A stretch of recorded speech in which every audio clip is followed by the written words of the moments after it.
that hurt OU on the ranking system. And obviously right now, so for those that don't know, Rivals does like the top 20 players. You get the top 20 highest scores. So OU at 18 players is basically missing 2 player scores to really to go from there. So from that perspective, and then on 3 they rank your 18 best players. So hasn't really hurt OU as much on 3, but on 3 did have several players rank lower than on other sites. Some players are higher, some players are lower. And 247 has kind of a weird algorithm where additional players don't add as much value.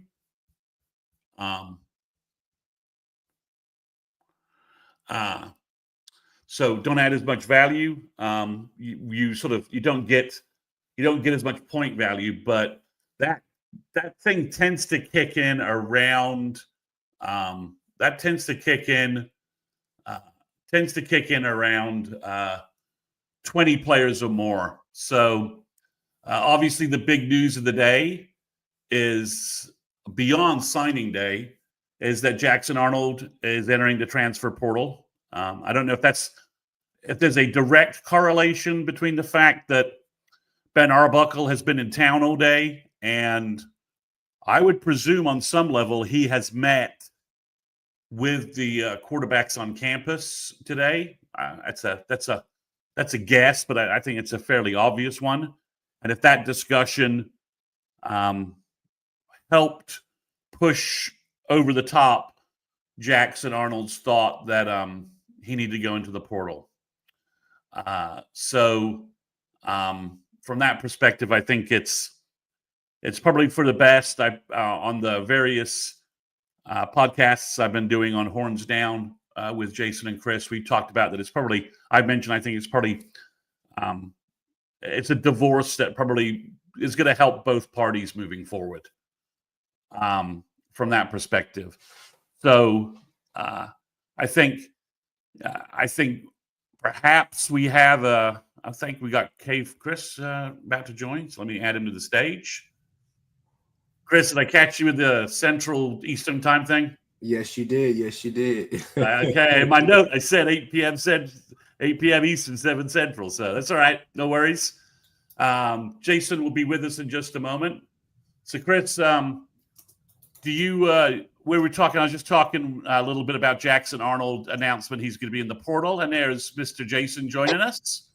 Sorry about that, guys. Yeah, no worries. Thanks, guys, for joining me. It's my first time hosting a live stream, so I appreciate you guys working with me on that. And so I've got a question from, and I'll put it on the board here. We'll start off with our round table with some questions. So from recruiting. So Jason, I'll let you kind of go first. Who is the signee do you think that isn't getting enough attention? Oh, you gonna make me go first on this? You want me to start so you guys have a little time to get going? Let me kind of look through it. That'd be good. So all right. All right. Since it's my bread and butter, I think the signee who is not getting enough attention is Marcus James. I think the linebacker from Carl Albert I think he's 6'3", 6'4", 215, 220 pounds. He's had a sensational senior year.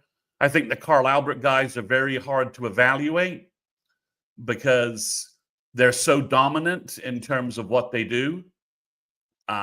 So I think from that perspective, I think they're hard for colleges to evaluate because of, the fact they don't play full football games. They're blowing everyone out. So I think those guys haven't been really fairly evaluated. And I think Xavier Robinson shows that the Carl Albert guys are probably super talented. And from that perspective, I think Marcus James, if he stays at linebacker, I think he could be very, very good. If he outgrows linebacker, I think he could also be an exceptional defensive end edge rusher for OU. So I'm going to go with Marcus. I'm going to go with Marcus James as my answer. So, Jason or Chris, whichever one of you is ready to go next. I'll go next. I like Marcus Wimberly a lot.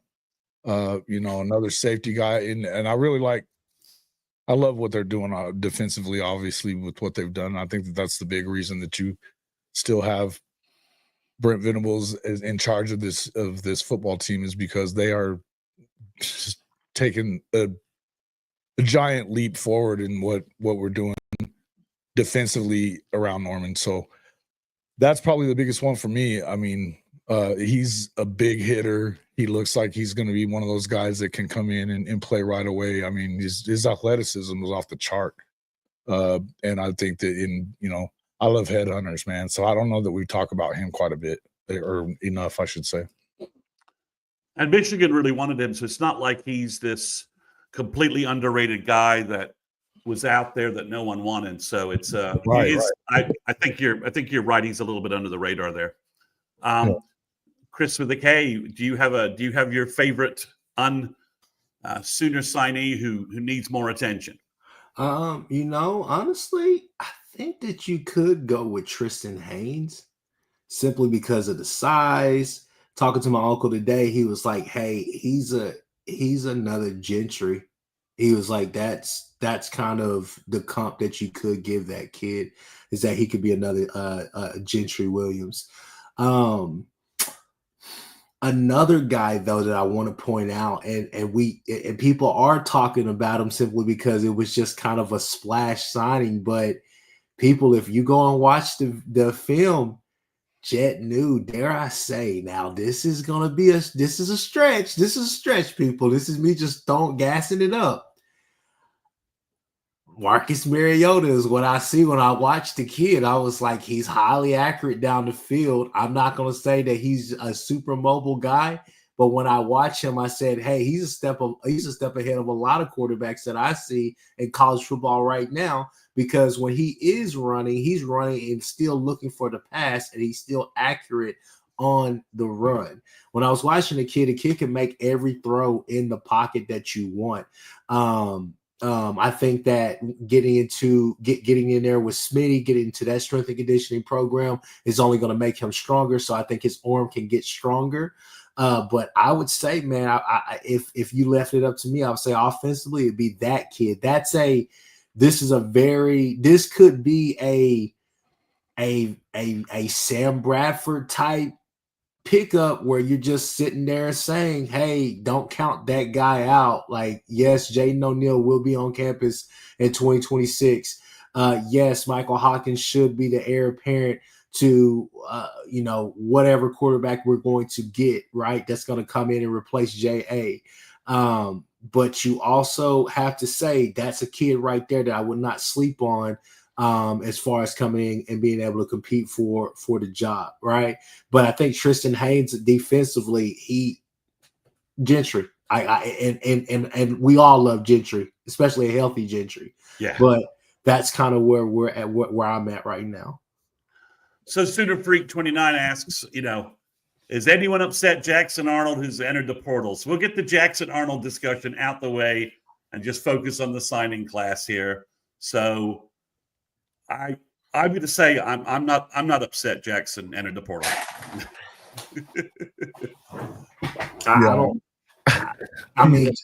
Jason, are you? No. Listen, I'm not. This is nothing against Jackson Arnold. Listen, I think that there's a lot of things that have contributed to Jackson and what's gone on with this offense as a whole this season. In the end, I don't think that he processes the information on the field, and when the play breaks down, he doesn't excel like you probably want him to at this point. And by all intents and purposes, I just don't think that Brent Venables has enough time to wait on him to become that guy. So if he's coming back and in turn, I think we talked about this the other day. If he was coming back and willing to battle for the job, then fine. If he's able to win the job and all that stuff, great. But I think that in terms of what you had to expect was going to be happening moving forward, was that he's probably got a lot of opportunities out there. I mean, he's an Elite 11 winner, 5-star plus guy. There's a lot of people that are going to remember that, and they're going to think we can fix him and we can do it right away. Maybe they got a little bit more runway to do so with. I think you've got to hit the ground running this year on offense, and I just don't know that that's what would have happened with JA. You don't, for me, I just think that kind of reiterating what you said on a previous podcast that we did, Chris Mason. At the end of the day, everybody needs a new relationship and that whole affair, right? Like you need to be able to bridge out a little bit and just go and figure out what's best for you. And right now, Jackson Arnold is just not the guy here in Norman. Not to say that he can't be elsewhere. And I hope he lands at a great spot, whether that be Auburn, Ole Miss, Mississippi State, TCU, Baylor, wherever he's going to go. But I'm hopeful that he'll go somewhere that, obviously they believe in him, but they're going to want to make sure that they develop him as well. All right. Well, if I may just jump in, but I will say this right here, definitely not sad about it. Like, it is what it is. I think the kid still has a high upside, but right now I'm just at a point where we don't have time, right? We don't have time to try to figure this out and go through those growing pains with him. BV hired the wrong guy with Seth Luttrell, but he also tried to hire a guy to keep some type of continuity here for Jackson. So regardless of how everybody wants to spin it, yes, Jackson didn't have the most help from Seth Luttrell. It was damn near a Bill O'Brien-esque type hire as far as not helping your quarterback. But regardless, BV already almost damn near set the program behind by trying to cater to Jackson by putting everything around him. So it's one of those things where it just didn't work out.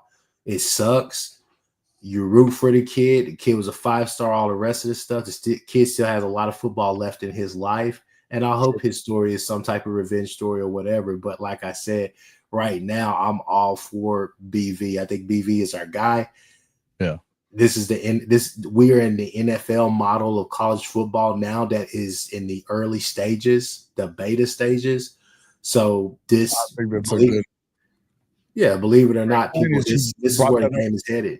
Yeah, and seeing what we saw from Joe C yesterday in that post that he was talking about, the changes that are coming to the athletic department and to really having a full-on football operations department, more or less. It just tells you more that this is a business, and this is for better or worse, man, this is a results-based business. If you want to be at the top of college football in the SEC, you do what you got to do. And he hasn't proven that he is the guy for this program moving forward. I think he made the decision himself, though. Nobody made him leave. So it is what it is. All right. To swing back to the recruiting class a little bit, because I think we have killed the Arnold story on a number of podcasts, and it is what it is at this point. I think you're right, Jason. He wasn't pushed out the door. That was his decision. So, all right. But of the guys who signed today, which freshman do you think has the biggest impact year one? I can go again if you guys need a minute to think about that. You know what? I think I may steal yours. I'm going to say Manny Choice. Okay. I think Manny Choice can find his way on the field. I think he could. Yeah. That's who I'll go with. So you like the big receiver? You think the big receiver is, depending upon who comes back from the injury for and what goes on, but you think Manny Choice, Emmett Jones, the big receiver whisperer, at least we saw that year one. So you think Manny Choice, who is enrolling early. So just to recap for everyone, 17 out of the 18 guys are enrolling early. The only guy not enrolling early is CJ Nixon, because he wants to win a state championship in basketball. So you like Manuel Choice, okay? Jason, who would you like? You've got the rest of the lineup to choose, or you can go with Manny Choice too. But I know you're not going to just patently agree with Chris with a K there. I just couldn't do it. That would be like, that would be uncivilized if we did that. So I'm kind of torn between a couple of guys, but I got to tell you, one of the guys that I keep coming back to that I enjoy, I love watching this kid's freaking film is a couple of them, but really Elijah Thomas, man, the wide receiver. This is another one of these speed guys that can just, and I love these Oklahoma kids that are they're a little undervalued. It feels like, I know he's a little higher up the rankings for most of the recruiting stuff, but a guy this is an electric guy. I feel like it may be that kind of guy that you talked about it, I think, the other day, that there's certain guys right now you're looking at Oklahoma for immediate impact guys, and I think that he's one of those receivers that you could see doing that, and why you may want to only take a couple of guys from the high school ranks, because those guys are guys that can make an immediate impact, and then we want to go backfill with guys that have already made an impact in college football. So I think Elijah has shown playing at Chickasaw that he's that guy. I think a pretty good chance that he may show up and do just that. What do they got him ranked? I think On Three had him around 150 and then was 247, and Rivals had him a little lower, I think it feels like. But yeah, they haven't. To me, he's not ranked as high as he should be, just because I think he's just a sensational player. In-state wide receivers tend to be. He's 103 on the composite. He's 103. Sorry, on three. That's where they like him. Overall, he's about 150. I think he should be in the top 100, top 75. His stats this year were ridiculous. He had like 1,800 yards receiving and like 2,400 total yards and touchdowns, receiving, rushing, returns, punt, kickoff, pick sixes, the whole 9 yards. So I think overall, make a block, and so I think it was a block that he made or something, just like a blindside block on somebody to spring somebody else loose, and I think it was like a news report or something from local television or something. But I was like, so he doesn't mind getting physical and that kind of stuff. He just seems like a dog, and I think that's kind of what you need here right now is guys that are just going to go out there and play like a dog. And, whether they're receivers or whoever they may be, I love physical players. I think that's what Oklahoma's lacked for a long time is serious physicality on both sides of the ball. And so, yeah, he definitely stands out to me. Everything I've seen from him, he definitely stands out. Well, since you guys chose both of the receivers, I'm going to go with, I think cornerback is one of our weaker spots. So I'm going to go with Cortland Guillory. That Cortland Guillory is in the cornerback rotation. He's hitting folks. He's covering folks. And if Gentry can't make it back and Jacoby Johnson or, presuming Vickers stays around, neither of those guys are able to step up, I think Cortland Guillory has a path to early playing time. And based upon his senior year where he's just been unbelievable, and he's just if you think about a natural complement to Eli Bowen, Cortland Guillory, 6'1", 200, 6 foot 195 is kind of an obvious. It just seems like that's an obvious kind of pairing to me. And he's done so well in the Houston area. He won Player of the Year title. Right. He's had such a great year. He's enrolling early. It seems like he put 20, 25 pounds at least on just since the last year too. So that shows that he's continuing to kind of grow. I like him, man, too. Yeah, that's another stud. Yeah. So I think that's who I think I would probably go with. If you were asked a slightly different question, which recruit do you think will have the biggest career at OU? Which one do you think you would choose? Amarian Robertson. Okay. He's a guy that I feel talking to my uncle's like, hey, that's an SEC guy. He said that's an SEC type DB right there. When I did a little bit of research for myself, and I thought, hey, that guy could be special. He could be special. He could be better than Billy, to be honest with you. Like that, he has high upside, high potential. He's a guy that could be locked down back there in that secondary. Okay. Huh. I like it. I like that one. Let me think. Ask the question again. I want to make sure. Sure. So we did like the guy that probably we think has the first year impact, but I'm talking like when we review it, the class 4 years from now, which player do you think you say, wow, that's the guy that had the biggest impact at Oklahoma? Not necessarily the most NFL potential. We'll kind of get to those sort of questions later, but who is the guy that has the biggest impact at Oklahoma? Man, I don't know, man. And I think we've got some really good guys here in this edge position, but I really like CJ Nixon too.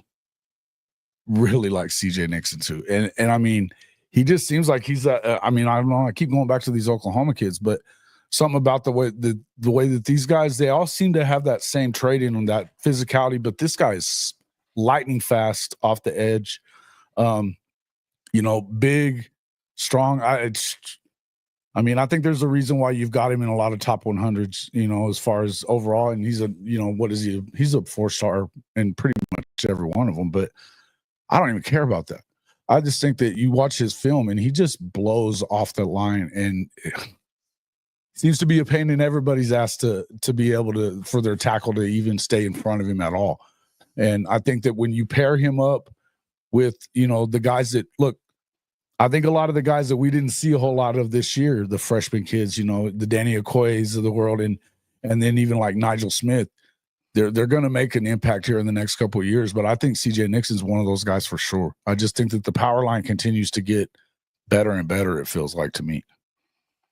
Yeah, so Chris, I compared to Marion Robinson in my write-up on my Patreon site. Just a quick pitch for the Patreon site. I compared it to Billy Bowman, so I think you are like right on target there. I think he has Billy Bowman type, Thorpe semifinalist kind of potential. And the scary thing I think about CJ Nixon is his dad is 6'9", like 270, 280. I mean, his dad's huge.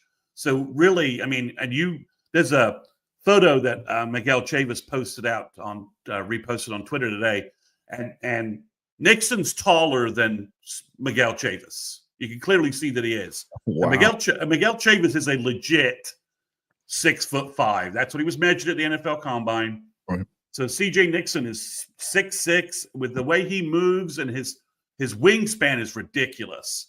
So I think once he gets in a weight room and maybe concentrates a little bit,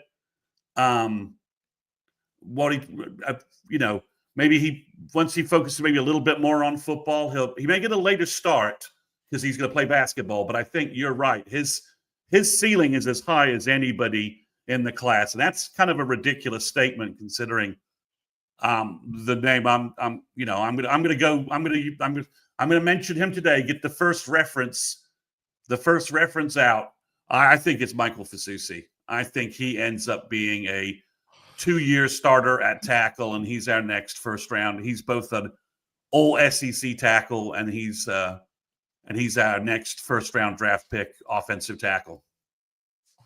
Yeah, I'm going to cheat. I'm going to cheat and use the Fasusi card. I basically give each of us a one-time Fasusi card usage because it's kind of the easiest answer, highest rated. I mean, he's a top 10 player nationally. He's a number 2 offensive tackle in the country.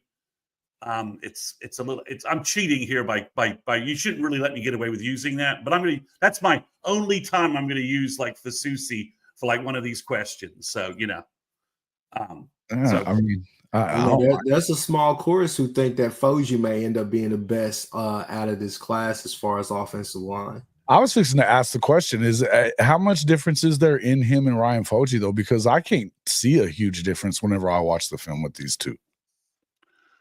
Well, Foji, I saw an update that Foji says he's up to 305. Uh-huh. And the big knock on Foji initially when he verbaled was like, well, he's like 265, 270. it's gonna take a little while for him to put on some weight to be, that was like his development question mark, right? Mm-hmm. And now the kid's 305, so and he's enrolling early along with Michael. They're both enrolling early, so I think it's a strong possibility they're both 320 by the time spring ball rolls around. So yeah, Chris, I think I just went with Fasusi because I think there's a path to right tackle with Fasusi that's faster than Foji behind Logan Howland at left tackle. So I think that's why I went that way. But if you told me that Ryan Foji ended up as a higher draft pick than Michael Fasusi, that's not like I don't think that's like some super hot take. I mean, I think it's really a position when you look at it when Gabe Eichert, who, love him or hate him, certainly plays O-line and knows the O-line position. When he says he has the best pro set stance and get off of any guy he's watched in like the last, 4 or 5 years, you got to give that respect, right? So I think, I like what Logan Howland is putting out right now. I know obviously, they all had they had a tough day in Baton Rouge, but everybody did. I think Logan Howland, with a full off season, with Bill working with him and all that, I think he's going to look very solid at left tackle for the Sooners next fall. Whereas I think there's a path at right tackle faster for Fasusi to get on the field. And I think Fasusi's your right tackle, and I think Foji is your left, just based upon the footage I've seen. Okay. And I would just push back a little bit to say, let's not forget about Isaiah Autry-Dent either. I mean, he's a guy that's 220 or 320 at this point, and every bit looks the part. I think he was a little undervalued coming out of high school as well. But it feels like these guys are all kind of just to where you're going to have a two deep that is going to be really good. Of young guys. It just feels like you're going to have a two deep at a lot of these positions that's going to be really good. And I'm glad you mentioned that, Jason. Chris Mason, we talked about that an awful lot on and off screen. Got to give Bill his credit, man. Bill brought in yet again another really good class, and you could argue and say this class is better and more important than the one that we just had. Building that depth, all those different things. You just have to develop these guys now. I mean, it's about as simple as that. This is going to be a talented group to the point where you should be good. If everything goes right next year and we're at the very least a 9-win team, your future is looking really bright.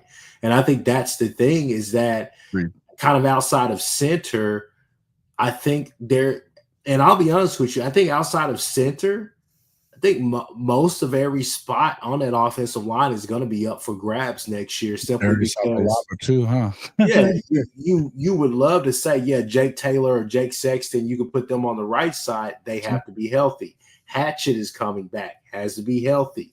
Akakume, Isaiah Autry-Dent, Eugene Brooks, Josh Iasosa. I mean, yes. All of a sudden we go from no names to I mean, I was watching Hollenbeck's senior year footage today. My God, that guy hates people on defense. I mean, he is a massive. He's a I mean, I haven't always put him in the same level as because I love Afalava. Because Afalava, really looks like, I think Afalava would block his grandmother into the end zone for a touchdown. I think that's the way. I think he would. And the two tackles are the best. I don't think it's a bold statement too bold a statement to say they're the best looking offensive tackles we've signed in the last 10 years. I think Foji and Fasusi. I mean, I think they're the best looking. But Hollenbeck, I mean, there was a play where he beat up 3 guys, and it was like, and he was looking for a fourth. I mean, he's like, and there was a guy who kind of speed rushed him, and he got annoyed by it. And like he moved, he made sure to come back to him, and he just blitzed the guy. I mean, he just leveled the guy because he was kind of mad. Yeah. He's mad. So I think Hollenbeck at center, that could be very interesting. But I think you're right that if you're Bill, after all the things that gone on, you gonna like no one has a starting job. I've got competition. Go, there's meat. There's meat in the competition pit. Go get it, guys. And I've said on our pods before, Chris and Jason, that tracking things for 2026. Bill has a 2026 O-line. Like, he's got about 8 to 10 guys where OU is either number one or in the top 3. So he's got a 26 O-line ready to go. The two Polynesian kids, Toa Katoa and Primus Pulite, both love OU. Noah Best from Midlothian is your center, kind of guard tackle combo guy. So I think it's very, very interesting. We got a good question here from Stubby 1085. Stubby. So are you guys worried about the small class? Do you think OU needs to do anything about that in January high school recruiting? Not as far as high school recruiting. I think that there's a reason why they only got 18 players. We've talked about this a lot lately. No, I'm not worried about it. I think they're saving some spots for impact guys. You got to get to the other part of it is that you have to get down to your roster limits. They're coming into this roster limit stuff. Again, I just said it a few minutes ago, but if you think about it, you're now running this program like NFL Light. And that's the direction that you have to go in. So you have to leave some room for your quote unquote free agents right here. And that's the portal guys. So I think that they're looking to keep some spots open for impact players that could come from somewhere else. No, I don't. And I would also agree with the second part of what he was saying. The online class might be the best that Bill's ever had.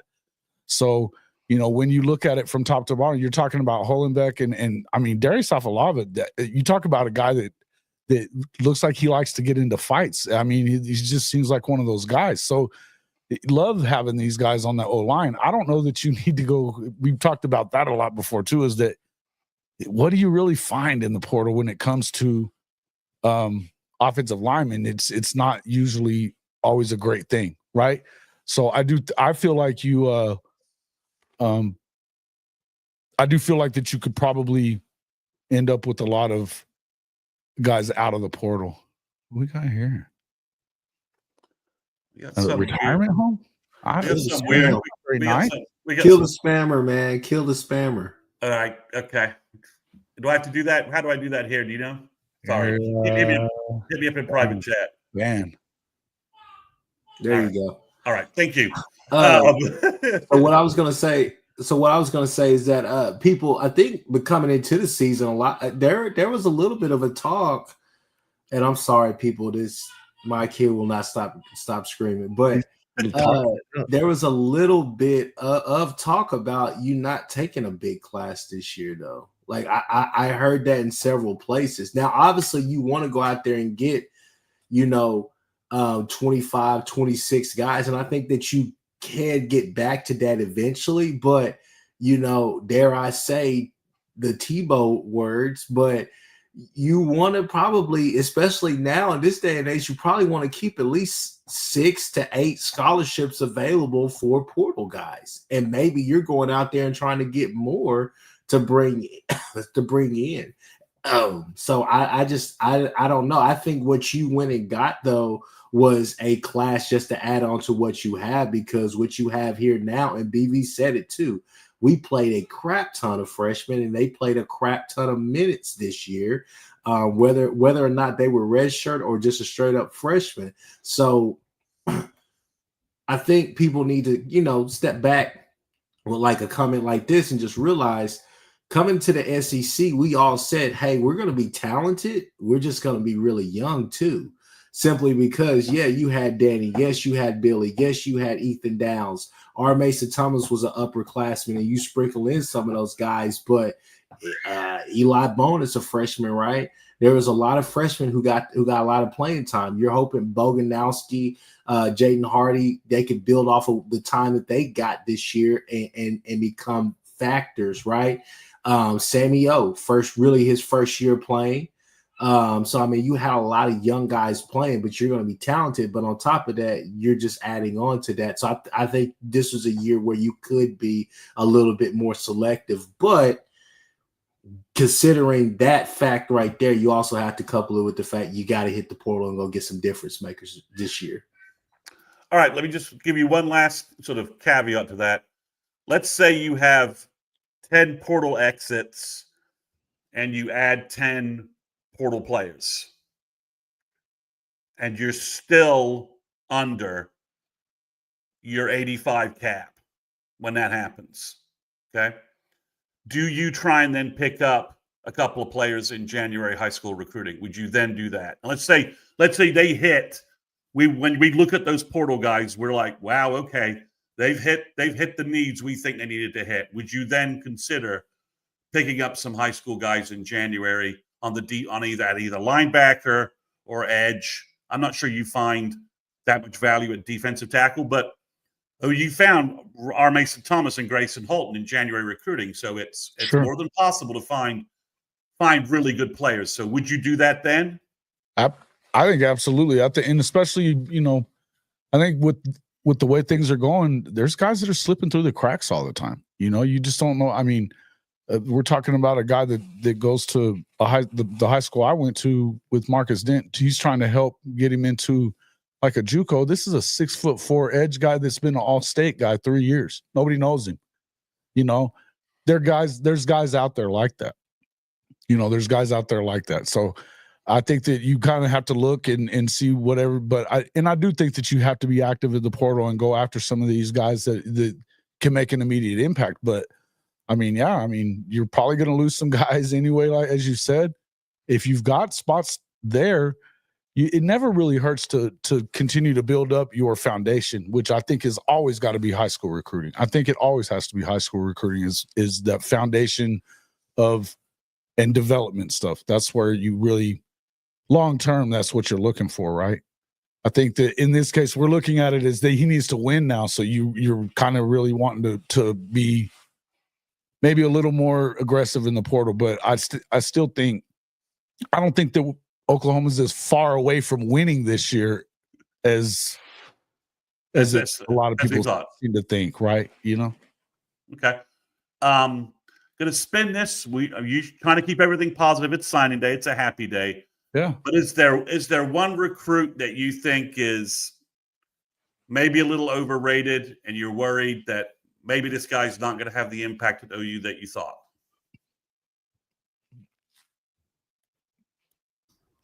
Shield Knight. I mean, that's kind of the one question right there that you're looking at is that Marcus Harris, right? I'm like, maybe if it was me, maybe that's a scholarship for Marcus Harris opposed to Shield Knight. That's just me though.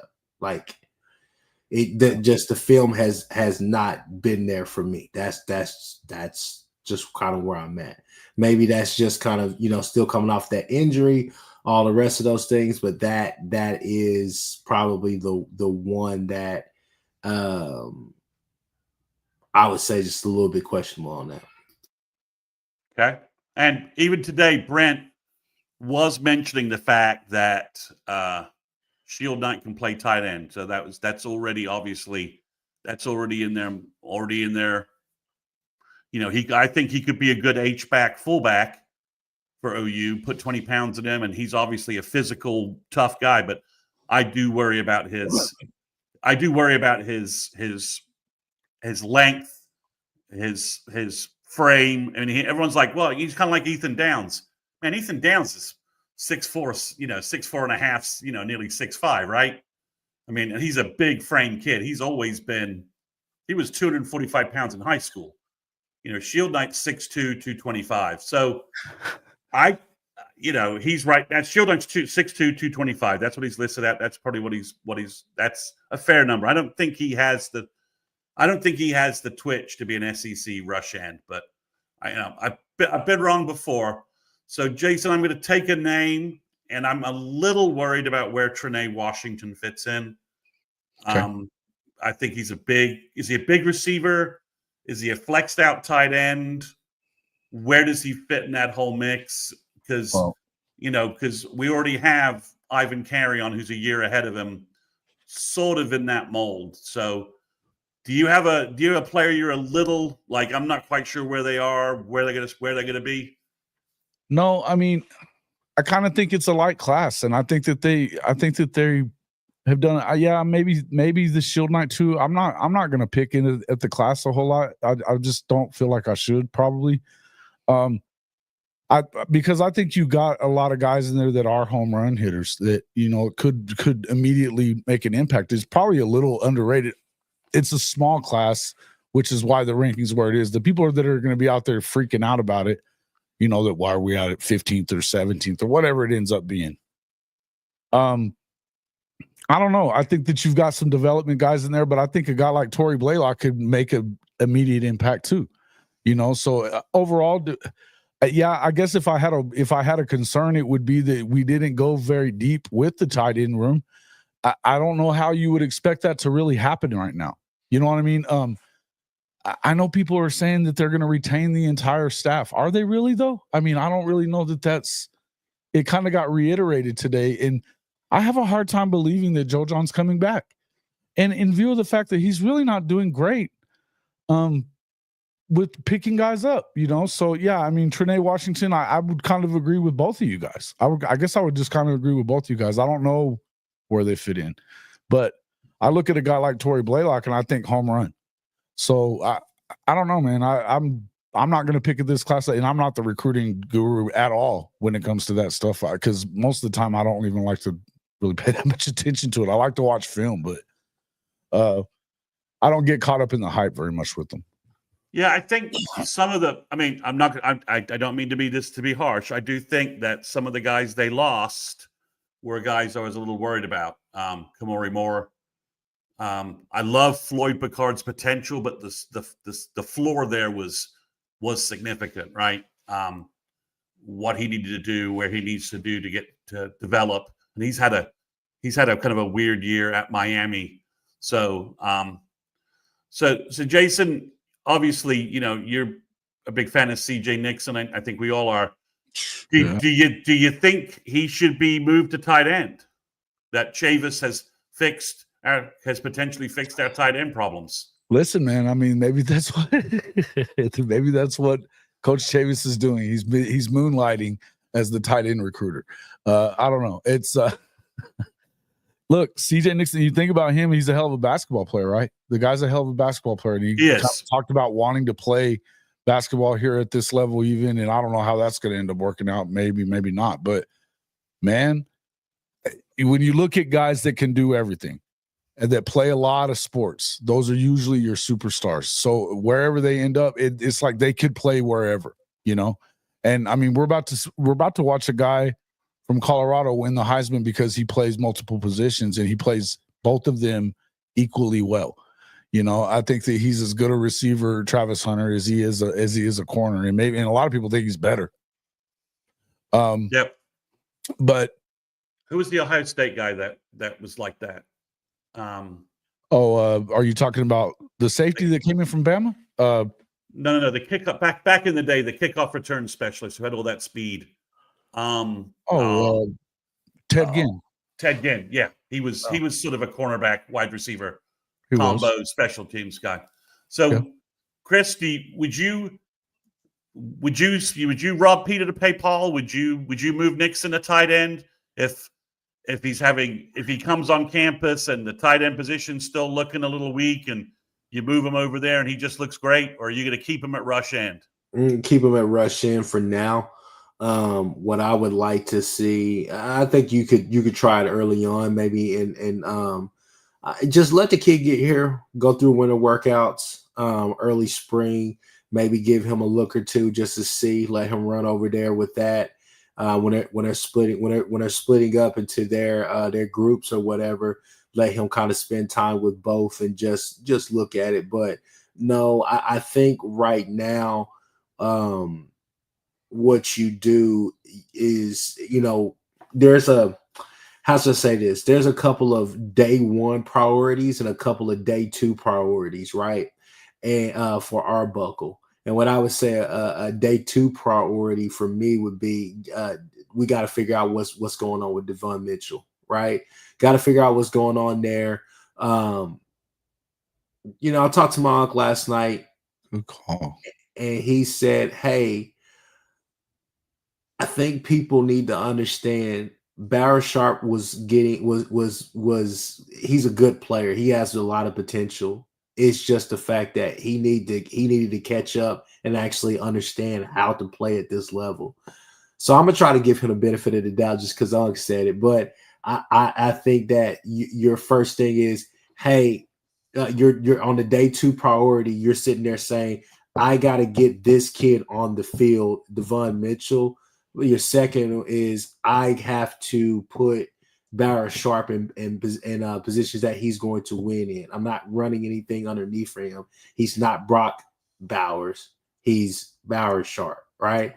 So I think that's where you start. And then also I think that you're looking down the line just to say who's going to be healthy out of the rest of this group.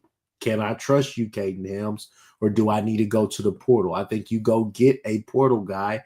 And you don't go get a guy who's just a blocking tight end like the kid that you brought in, Nate Roberts. You go and get a tight end that's a little bit of both this year. But I think and I think there's going to be a couple that's out there. But that's kind of where I'm at with the tight end room. You have 2 tight ends that are there. You have one that's durable, one that can play, just needs to be put in positions where he can go and react. And just do what he needs to do, opposed to putting him in positions where he's going to have to do split blocks and all the rest of that. Then you have another one over there who's probably the most talented out of the room, just got to see the field, right? But I've always been under the impression that once you got this new OC, you may see a new coach come with him, and you probably will definitely see a new quarterback and a new tight end. I thought those were mandatory with this new hire for me at the very least, but that's kind of where I'm at. I wouldn't switch CJ Nixon over there. I don't want him having to split time between sides of the ball, 2 different sides of the ball. I want him to come in focus at what he's more natural at, in my opinion. Yeah, I don't know that I would necessarily want him to do it. I think if he's not going to be a part of the immediate 2 deep at the edge rush position, I could see you trying to do it. But I'm hearing you, Unc. I'm hearing what you're saying down there. He's not even developing tight ends. So as far as JJF, I don't know that I would ask this again. I don't know that either of you guys answered the question. Is JJF still really here? He's going to coach the bowl game, but the coaches convention is in like mid-January. That's when he'll find a new job. He won't be on the Oklahoma coaching staff February 1st. Real quick, let's talk about Andy Bass in there. Guys, y'all realize he was a preferred walk-on. He had scholarships to go other places and play football right away. Air Force in Syracuse, right? Yeah, he was. And so let's not get the impression that he's not a good player.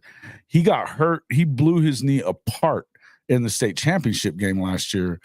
And I heard talk by middle of the season that was saying he was ready to come back already. We're talking 5-6 months removed from, or 8-9 months removed from when that happened last year, that they were talking about that. Andy Bass is going to be fine.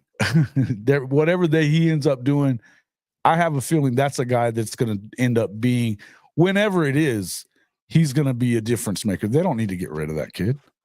No. So who is your realistic prospect you wish that OU had landed? And by realistic, I'm going to give you visited OU, really talked about OU, but we just didn't land him. Don't give me a name who was never on campus, never once mentioned OU. So I can start there if you guys need a little time to think about that. Are we just gonna? Cortez Mills would be obviously pretty simple for me. Yeah, it'd be Cortez. Yeah, it'd be Cortez Mills. I think that would probably be the one. I would go in a different direction.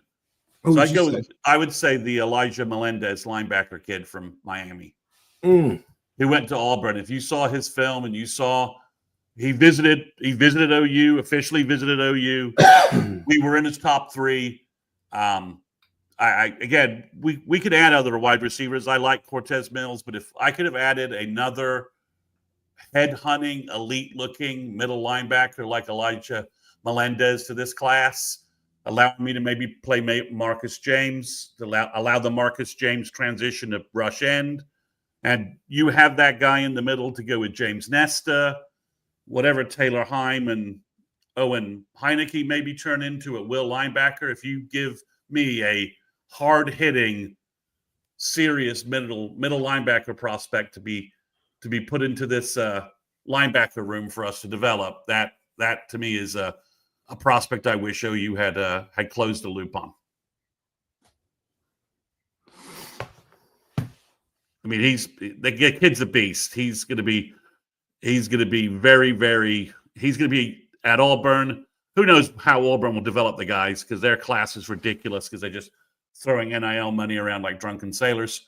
But that's the guy I wish OU had gotten. I would have liked to have set a defensive end, maybe somebody like Smith Arogbo, who ended up choosing Texas, but I haven't really seen Smith's senior film to have an idea of what he actually has done this year, because kind of lost track of him once he chose Texas. Would you say the Caden Burns kid that's still signed with Baylor? But the Melendez kid, I think, is much better. He's got a bigger frame. He's just a bigger, more athletic kid. Just from that perspective. So I'm gonna answer just another quick question here from somebody who's been posting questions. Chris, why are we not recruiting in Georgia, Colorado, and Alabama does? Well, there's this small thing that Coach Prime used to be a Hall of Fame cornerback for the Falcons, which gives him a certain level of cachet and access in the Atlanta market. Yeah. He can do whatever he wants. And if OU was where Alabama geographically was, if we could move the 2 states, then OU and have like 7 national championships over the last 12 years, then we could recruit Georgia the way Alabama does. It's a mystery to me that we haven't been able to make a bigger dent. I think the number one reason why Brent brought Ted Roof was supposed to open Georgia up for us. Ted Roof has connections all in Gwinnett, Buford, Parkview, all of the big high schools up there in Gwinnett. And it never translated. So I think that's one of the reasons why Brent moved off the Ted Roof relationship as quickly as he did.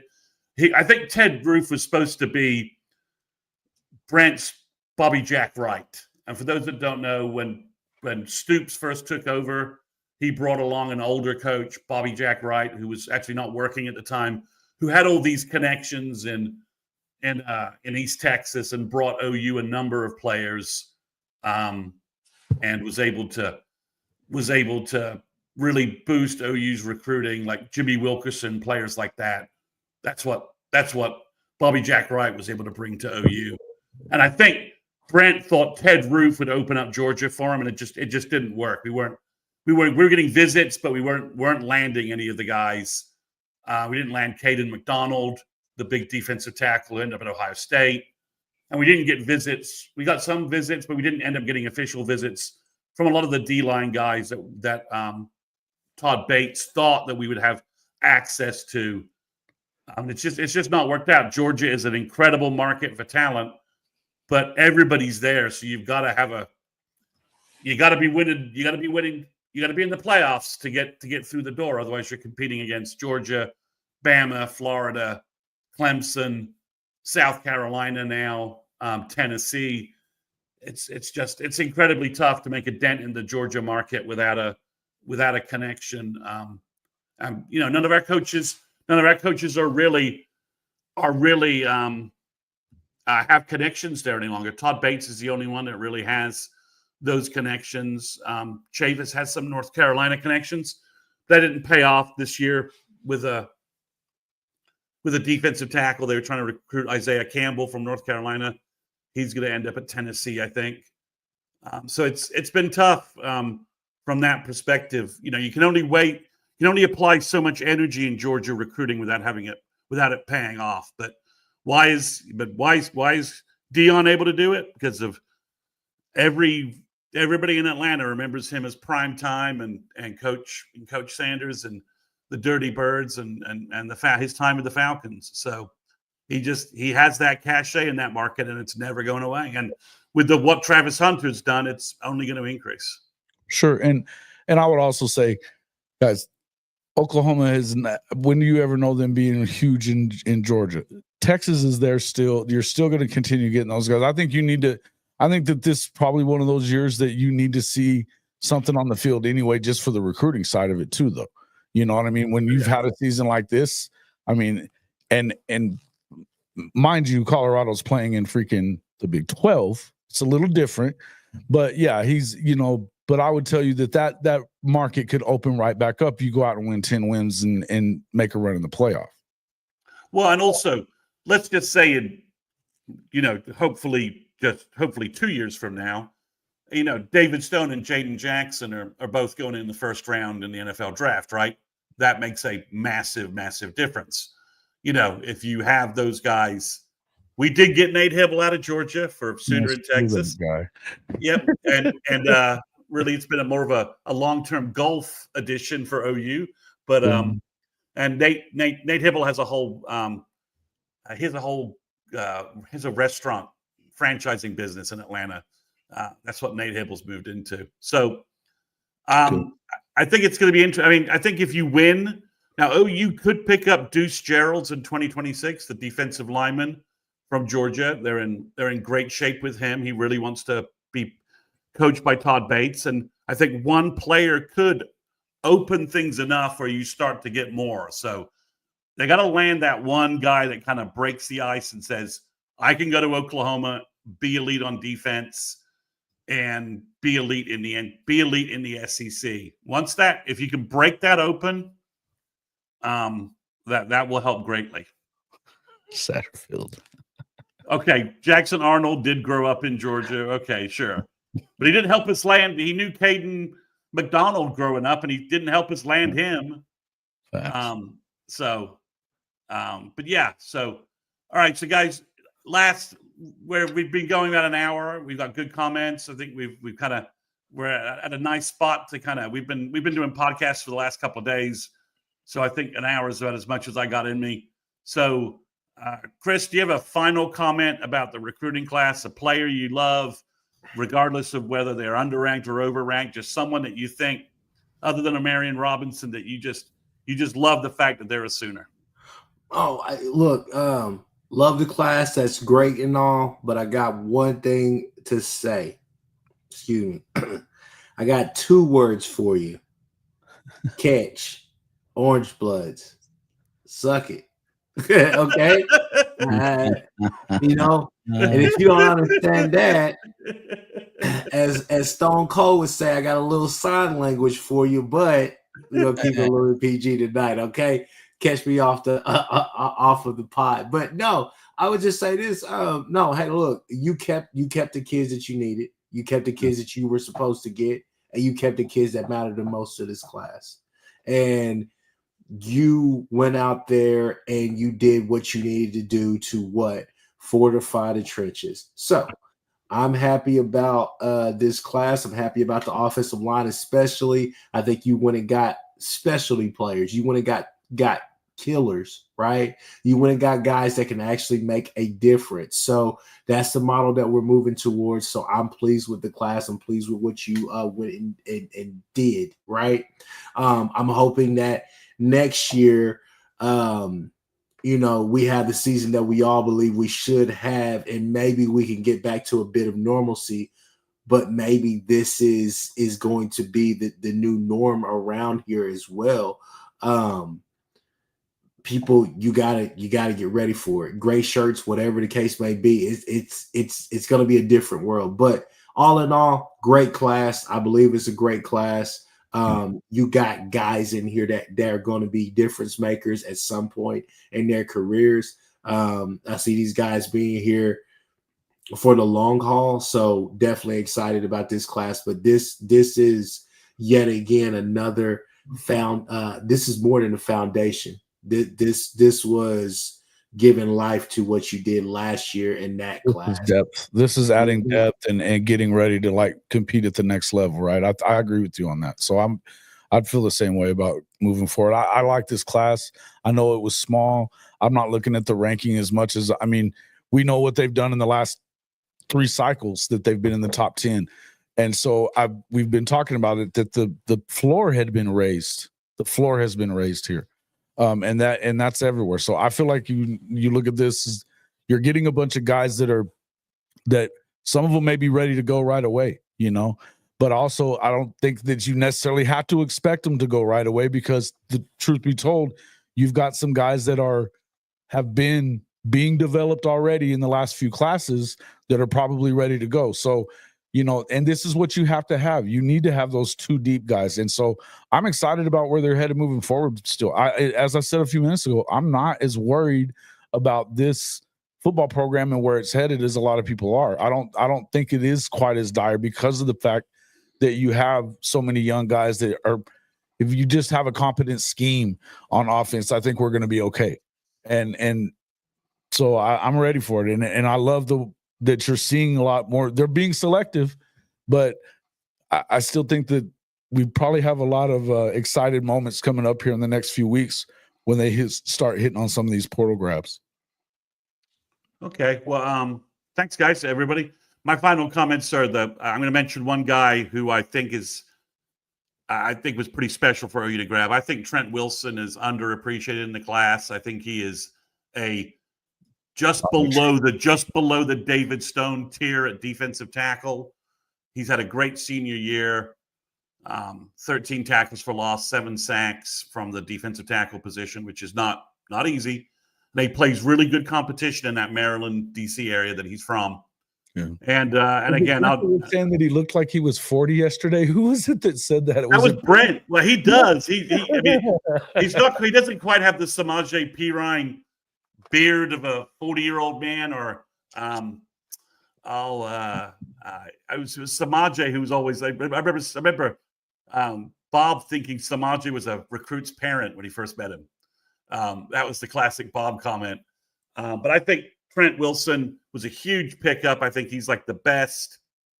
Yeah. I'd love Justice Terry. Bagman saying, mentioning Justice Terry. I think Justice Terry and Elijah Griffin are the impact D linemen in this class, and Wilson's just a minor tier below that. I think that was a huge addition for OU, for Bates to be able to just go to Maryland, beat Penn State, Michigan, for Trent Wilson, and like everybody else, I think Elijah Thomas is like the next in-state superstar OU wide receiver that we'll eventually be talking about Elijah Thomas in the same sentence as Ryan Broyles and Sterling Shepard. Mm-hmm. And for 26 recruiting, I think Mason James from Norman North is also very close to that territory as well. So, nuggets, man. You guys are getting nuggets here from Chris Mason on Sooners 360. If you're on my Patreon, the next 26 for 2026 will be coming out on Friday. Already moving ahead to next year's class. And I appreciate Chris with the K and Jason for coming on my channel and having a little recruiting discussion. Really appreciate you guys being on my home turf for a brief moment for a change of pace. And thanks to everybody. We peaked at about 150 people watching, which I think is kind of great for doing a first live stream, and my first live stream for signing day. Want to make this a tradition moving forward. And thanks everyone. And we're going to go ahead and end the stream, and we'll have more pod content for you guys on both my Patreon site and on the channel about recruiting and signing day.